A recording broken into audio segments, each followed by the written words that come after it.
Hi there. In this business topic video, we're going to introduce you to an important and widely used model of marketing strategy called STP, which is all about segmentation, targeting and positioning. Now, when businesses make decisions as to how to develop their marketing strategy and decide how to try to create value for customers, there are essentially two issues they have to consider. Firstly, of course, they have to choose which customers they want to target, which customers they want to sell to. And the challenge here is to segment the market, to find the different parts of the market that are most attractive, and then to target which segments do they want to focus on in order to have the best chance of success. And having identified the market segments and which are the ones they want to target, the next question is how best to compete in that market, how to serve the customers in the target market segment. And the issue here is around market positioning.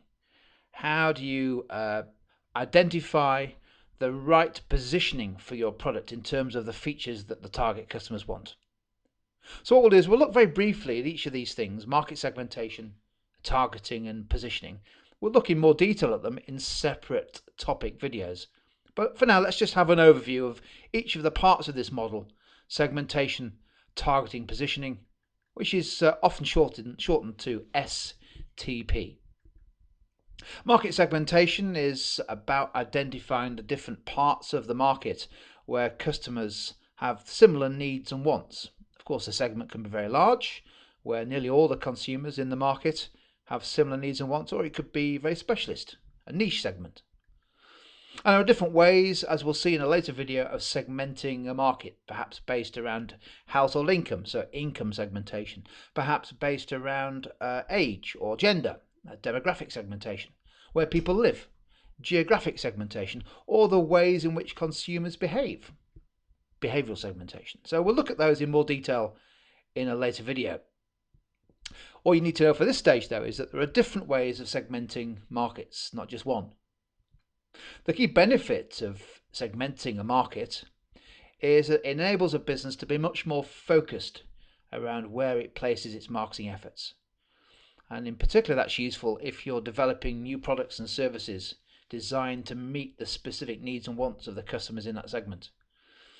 Essentially, the most important benefit of market segmentation is that it enables the marketing mix to be more accurate and to be better focused. One of the issues, of course, with segmentation is that this isn't a precise science. There's a lot of overlap between segments. And just because you can identify what you believe to be a group of customers with similar needs and wants doesn't mean that you'll be able to reach those customers. And another issue with market segmentation is that these segments are fast changing and very dynamic. So whilst you might be using some reasonably up-to-date information about those segments, it could easily be out of date by the time you're able to action it. So market segmentation is all about identifying the different parts of the market. The next issue is how do you target the customers in the segments that you want to compete in. There are three different ways of targeting a market. Let's just briefly look at those. Firstly, there's mass marketing, which is sometimes known as undifferentiated targeting. And the strategy here is that you target the whole market. You don't spend too much time trying to break the market down into different segments. You try to find ways in which all customers' needs and wants can be met and try to deliver a product that meets all of those needs and wants. However, very few businesses are able to do that successfully, and increasingly, of course, what they find themselves doing is trying to break the market down into segments and in some way to differentiate their product.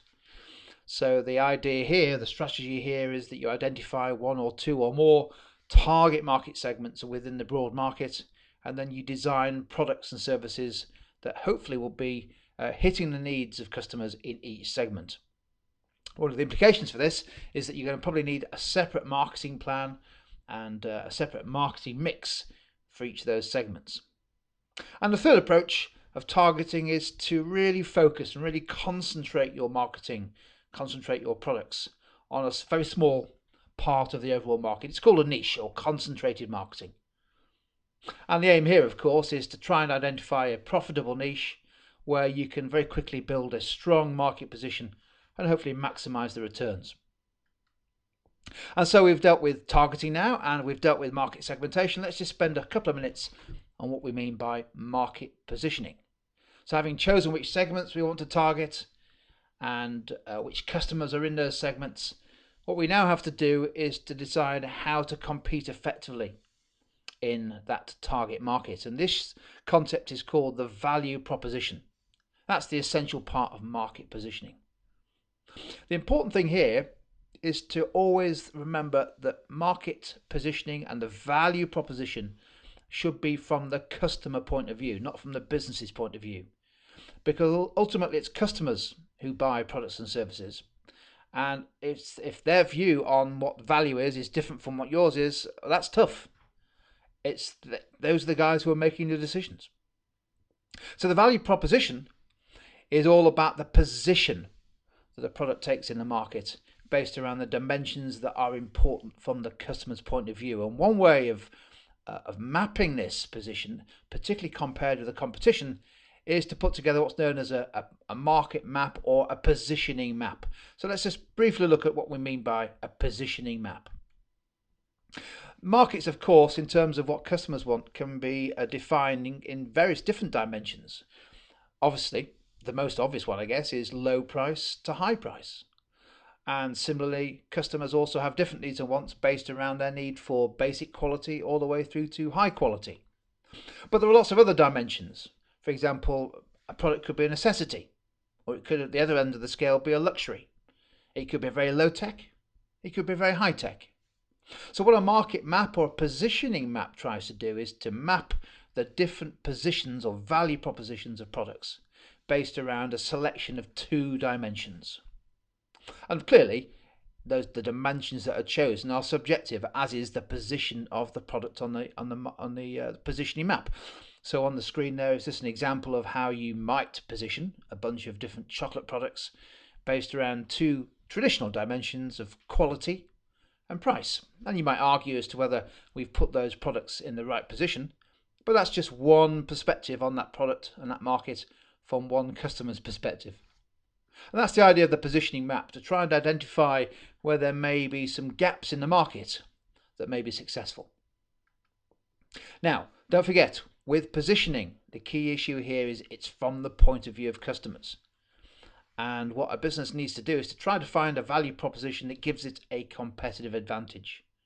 What this means is that from the customer point of view, the product is perceived as offering superior value. However, the customer determines value. But there are lots of different ways in which value can be delivered. Let's just have a look at 4 possible positioning strategies before we finish. One way, of course, is to offer much more value, but for a low price. Lots of businesses try to offer that good quality, acceptable quality, but for very low prices, where the perceived value is therefore high compared with the price. How about the third one down there, offering more for the same? So the price stays the same, but you reposition your product by maybe offering some new features or a better performance for the same price. That might be a successful positioning strategy. The key issue here is that there's more than one way of positioning a product for success, but it's all about understanding how customers perceive value. So what we've done is we've just looked briefly there at this concept, this marketing concept called STP, segmentation, targeting and positioning. And what we'll do is we'll look at each of those 3 elements of marketing strategy in more detail in a subsequent topic video.